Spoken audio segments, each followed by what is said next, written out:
හැමෝටම good morning. අද වැඩිහිටි නිවාසයකට දානයක් දෙන්න තියෙනවා. ඒක බලලා සතුටු වෙන්න.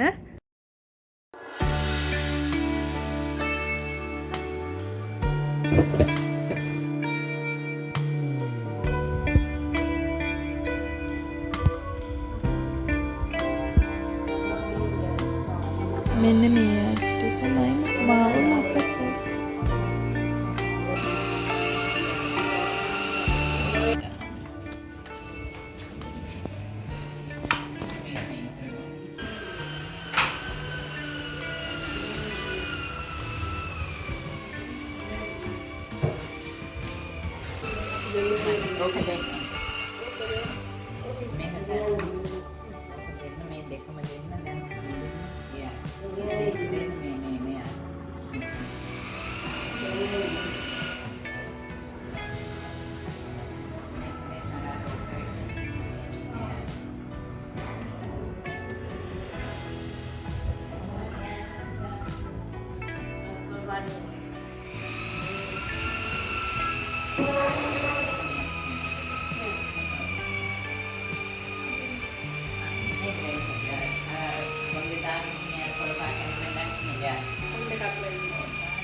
ඒ වැඩේ කියන්නේ දානේ දීලා ආවා වැඩිහිටි නිවාසෙට. ඉතින් මට හරි සතුටුයි.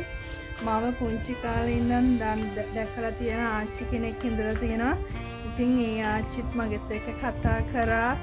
ඒ අය ළඟට ගිහිල්ලා ඒ ආච්චිලා සීයලා ළඟට ගොඩක්ම හිටියා ආච්චිලා වගේ අය. ඉතින් ඒ අය ළඟට ගිහිල්ලා කෑම දෙනකොට මොන හරි දෙයක් දෙනකොට හරිම ආසයි.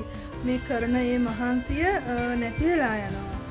ඉතින් ලස්සන්ට වැඩේ කරනවා. මේ ඩෙසර්ට් හැදුවේ මගේ අම්මා ගෙදර ඉඳන්.